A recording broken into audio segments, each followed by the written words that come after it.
Hello students. इस video में हम political science first chapter 9th class का सेकेंड पार्ट पढ़ेंगे। इसमें मैंने कुछ टॉपिक्स दिए हुए हैं, इसमें कुछ हेडिंग्स के माध्यम से हम पढ़ेंगे। तो पहला जो हेडिंग है वो phases in the expansion of democracy है। इन phases of expansion of democracy में बता दें आपको कि पूरे देश में, पूरे वर्ल्ड के जो कंट्रीज हैं उनमें एक साथ डेमोक्रेसी नहीं आई। सब में आने का जो डेमोक्रेसी आने का जो समय था, पीरियड था, वो बिल्कुल अलग अलग था, एक साथ नहीं आया था। और कुछ ऐसे भी देश थे जिनमें डेमोक्रेसी आ भी गई थी, तो उनमें एडल्ट फ्रेंचाइज यानी जो राइट टू वोट है वो सभी लोगों को एक साथ नहीं मिला था। इसमें कुछ पॉइंट्स के माध्यम से मैं आपको बताऊंगा कि जैसे फ्रेंच रेवोल्यूशन आपका 1789 में हुआ था। तो 1789 में फ्रांस में रेवोल्यूशन हुआ था, लेकिन फ्रांस में पूर्ण रूप से डेमोक्रेसी नहीं आई थी। 1789 के बाद से कई बार वहाँ के मिडिल क्लास या वहाँ के लोगों ने स्ट्रगल किया, लगातार स्ट्रगल करने के बाद से, और वहाँ पर डेमोक्रेसी आई भी, तो एक साथ सभी को राइट टू वोट नहीं मिला। यूनिवर्सल एडल्ट फ्रेंचाइज के माध्यम से सबको पॉलिटिकल राइट्स नहीं दिए गए। तो इसके पहले भी, यानी 1789 फ्रेंच रेवोल्यूशन के पहले भी ऐसे बहुत से देश थे जिनमें डेमोक्रेसी के लिए प्रयास किया जा चुका था या डेमोक्रेसी आ चुकी थी। जैसे ब्रिटेन ब्रिटेन एक एग्जाम्पल है। उसमें 1707 में यूनाइटेड किंगडम बनाया गया था, जहां पर डेमोक्रेसी यानी मोनार्च को कॉन्स्टिट्यूशनल मोनार्च के रूप में बदलने का प्रयास किया गया। ये 1789 के पहले हुआ था। इधर यूनाइटेड स्टेट्स ऑफ अमेरिका में 1774 में, 1789 से पहले 1774 में डेमोक्रेसी आया था। 4 जुलाई को अमेरिका का इंडिपेंडेंस डे है, यानी 4 जुलाई 1774 को अमेरिका को यूनाइटेड स्टेट्स बनाया गया। उसके बाद से 1787 में यहाँ कॉन्स्टिट्यूशन आया, लेकिन यहाँ भी पूर्ण रूप से सबको एक साथ पॉलिटिकल राइट्स नहीं दिए गए। आपको बता दें, यूनाइटेड स्टेट्स में सबसे पहले वहाँ के अमीर लोगों को राइट टू वोट दिए गए थे। बाद में फिर वहाँ पर जो नॉन प्रॉपर्टी मैन थे, जो गरीब लोग थे, उनको दिया गया। उसके बाद से औरतों को दिया गया, और तब जाके बाद में, उसके बाद सबसे लास्ट में ब्लैक लोगों को राइट टू वोट दिया गया। यानी कुल मिलाकर वहाँ पर यूनिवर्सल एडल्ट फ्रेंचाइज का जो मतलब था वो 1965 में पूरा हुआ। यानी युद्ध शुरू हुआ, यूनाइटेड स्टेट्स अमेरिका का निर्माण हुआ 1774 में, कॉन्स्टिट्यूशन आया 1787 में, और पूर्ण रूप से जो एडल्ट फ्रेंचाइज था, जो पॉलिटिकल राइट्स कहा जाता है, इसमें सभी व्यक्तियों को, यूनिवर्सल एडल्ट फ्रेंचाइज का मतलब होता है कि जिसमें देश के सभी नागरिक जो 18 साल या 21 साल, हर देश का अपना एक एज का बाउंडेशन होता है। तो अपने देश में जैसे इंडिया में 18 साल है, 18 साल से एबव लोग वोट दे सकते हैं, तो वैसे अमेरिका में भी जो भी हो, तो उसमें सभी को, चाहे वो गोरे हो, काले हो, अमीर हो, गरीब हो, जो भी हो, जिस धर्म से, जिस जात से रिलेट करते हो, उससे मतलब नहीं है, तो सभी को राइट टू वोट दिया जाएगा। वो होता है यूनिवर्सल एडल्ट फ्रेंचाइज। तो अमेरिका में सब करने के बाद से 1965 में यूनिवर्सल एडल्ट फ्रेंचाइज मिला। फिर आप देखें 1900 में न्यूजीलैंड एक ऐसा देश था जहां पर सबसे पहले सभी को वोटिंग राइट मिला हुआ था।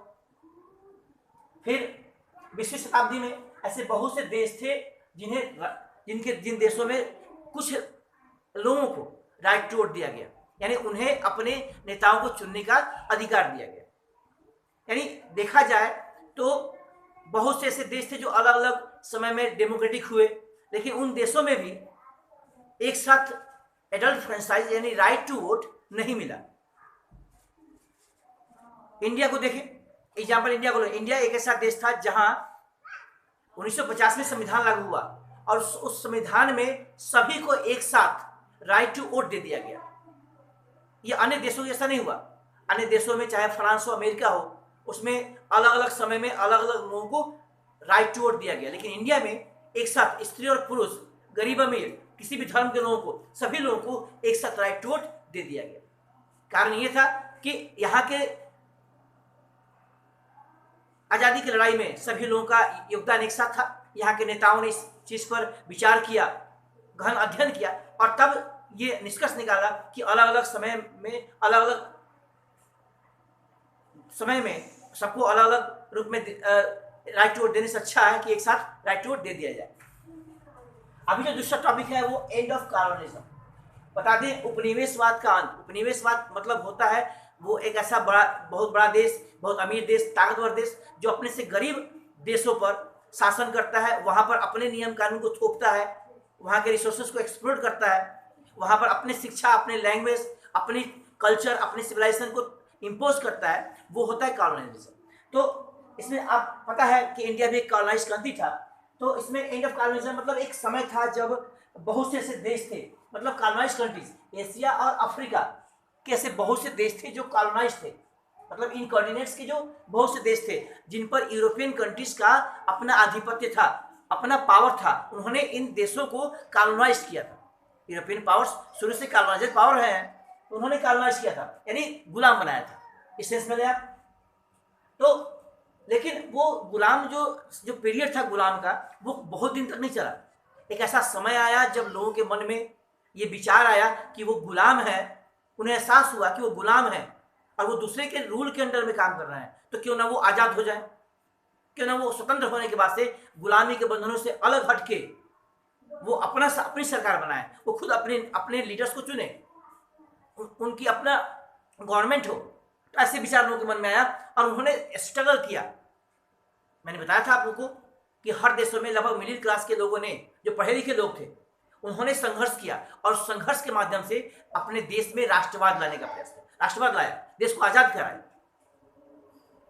तो वैसे ही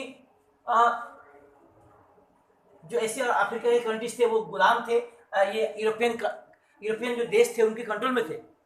तो इंडिया भी ऐसा था और उन्हें बहुत दिन गुलाम रहने के बाद से उन्हें एहसास हुआ कि वो दूसरे के अंडर में है, उन्हें आज़ाद होना चाहिए। उन्होंने संघर्ष किया और आज़ाद हो गए। इसमें एक दिया हुआ कि 1945 में वर्ल्ड वार सेकेंड खत्म हुआ और वर्ल्ड वार सेकेंड खत्म होने के बाद भी ऐसे बहुत से देश थे जो आज़ाद हो गए। यानी आप कह सकते हैं कि वर्ल्ड वार सेकेंड चाहे वर्ल्ड वार फर्स्ट, दोनों का असर देशों के आज़ाद होने पर पड़ा। यानी भारत का एग्जाम्पल ले अगर, यानी 1945 में वर्ल्ड वार सेकेंड खत्म हुआ तो 1947 में यानी 2 साल बाद इंडिया आज़ाद हो गया। देखिए इंडिया 1947 में आज़ाद हुआ, उसके पहले 1945 में विश्व युद्ध सेकेंड, वर्ल्ड वार सेकेंड खत्म हुआ था। तो ऐसे बहुत से देश थे। इंडिया के बाद से 1957 में एक देश घाना है जो वेस्टर्न अफ्रीका का एक देश है। तो 1957 में उस देश को आज़ादी मिली और उस देश की आज़ादी के साथ साथ उस देश ने बहुत से अफ्रीकन कंट्रीज को इंस्पायर किया स्ट्रगल करने के लिए। बहुत से देश थे जो गुलाम थे, यूरोपियन कंट्रीज के अंडर में थे, तो उन्हें भी प्रेरित किया इस घाना के लोगों का स्ट्रगल, जिससे बहुत से लोगों ने अपने देश में स्ट्रगल किया ताकि वो आज़ाद हो जाए। वो गुलाम थे और वो भी आज़ादी पाए। इसीलिए घाना में नाम आता है वेम एनकुरमा, यानी कुरमा, जो एक गोल्ड स्मिथ के सन थे, एक सोनार के बेटे थे जो पेशे से एक टीचर थे। उन्होंने एक्टिवली इस घाना के स्वतंत्रता संग्राम में, स्वतंत्रता की लड़ाई में पार्टिसिपेट किया और उन्होंने बखूबी लड़ाई किया उसमें, उन्होंने इसमें पार्टिसिपेट किया। उन्होंने अपने हिसाब से पूरा जोर लगा के उसमें उन्होंने स्ट्रगल किया और अपने देश को आज़ादी दिलवाई। बाद में उन्हें उस देश का राष्ट्रपति घोषित कर दिया गया, लेकिन वो भी बहुत दिन तक राष्ट्रपति नहीं बने रहे। मैंने आपको बताया था कि कैसे कुछ देश आज़ाद होते हैं, फिर बाद में उस देश के पॉलिटिकल इंस्टेबिलिटी की वजह से वो देश कमजोर हो जाता है, फिर वो देश गुलाम बन जाता है। तो ऐसे कई बार हुआ है। अभी इसमें एनकुरमा के बारे में है, वो गोल्ड स्मिथ के पुत्र थे, वो स्वयं एक टीचर थे। उन्होंने बहुत स्ट्रगल किया और वो अपने देश के जवाहरलाल नेहरू, जो अपने देश के प्रधानमंत्री थे, उनके अच्छे दोस्त थे। जवाहरलाल नेहरू तो एक बार पहले अपने देश के प्रधानमंत्री थे, लेकिन वो प्रधानमंत्री भी बने, एनकुरमा प्रधानमंत्री भी बने और उसके बाद से राष्ट्रपति भी बने। ये और अपने पूरे जीवन भर वो राष्ट्रपति रहे वहां के। लेकिन फिर से 1966 में 1966 में वो एक मिलिट्री पावर के द्वारा हटा दिए गए। ये था कहानी, कैसे कॉलोनाइजेशन का अंत होता है, कैसे लोग फिर से कॉलोनाइजर्स पर हावी होते हैं, उनको हराते हैं, वे अपने देश को स्वतंत्र कराते हैं। जो नेक्स्ट टॉपिक है वो है रिसेंट फेज, यानी रिसेंट फेज में ऐसे बहुत से देश थे, मतलब जो हाल ही में कुछ साल पहले का जो घटनाएं हैं, इसमें अमेरिका का नाम आता है, लैटिन अमेरिका, इसमें पोलैंड का नाम आता है। पोलैंड भी रशिया के अंडर में था। पोलैंड के शासक बहुत से ऐसे कंट्रीज थे जो यूएसएसआर यानी सोवियत संघ रशिया के अंडर में था। रशिया से उनको मुक्ति मिली, रशिया से स्वतंत्र हो गए वो। वहां के मिडिल क्लास के लोगों ने भी स्ट्रगल किया और स्ट्रगल का नतीजा निकला कि वो स्वतंत्र हो गए। फिर 1989 और 19 में भी 15 जो रिपब्लिकन देश थे, यहां तक कि यूएसएसआर रशिया भी 15 रिपब्लिकन देश में बट गया। उसके भी जो 15 रिपब्लिक्स थे, देश थे, वो आजाद हो गए, जिसे उसने गुलाम बनाया हुआ था। फिर पाकिस्तान की कहानी। पाकिस्तान में 1990 में डेमोक्रेसी था।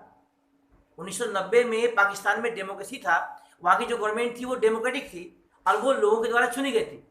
लेकिन वही कुछ साल बाद यानी 1999 में वहां पर परवेज मुशर्रफ जो एक तानाशाह थे, उन्होंने शासन संभाल लिया और उन्होंने वहां के डेमोक्रेसी के जो वैल्यूज थे, जो डेमोक्रेसी का जो तौर तरीका था, उसको खत्म कर दिया उन्होंने।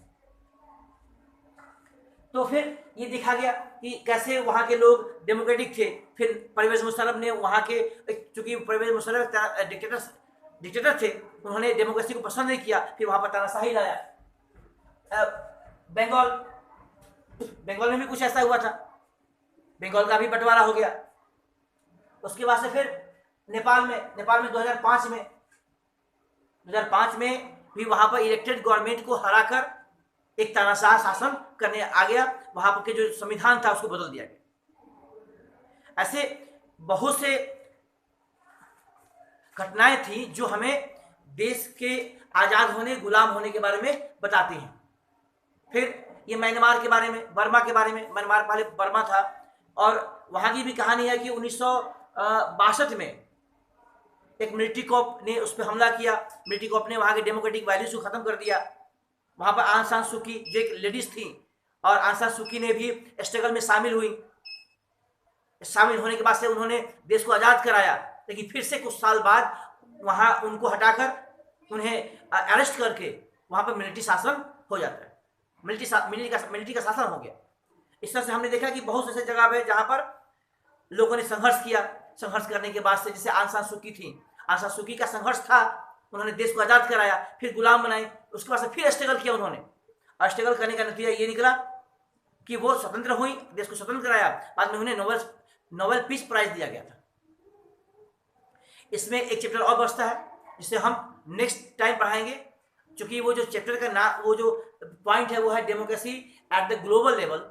ये थोड़ा सा लंबा होगा और इसमें बहुत से इंटरनेशनल स्तर पर डेमोक्रेसी को फॉलो करवाने के लिए कुछ संस्थाएं बनाई गई हैं, जिसके बारे में डिटेल बताना जरूरी होगा। क्योंकि ये वीडियो लंबा हो जाएगा, इसलिए मैं इसको यहीं पर स्टॉप करता हूं। तब तक के लिए धन्यवाद।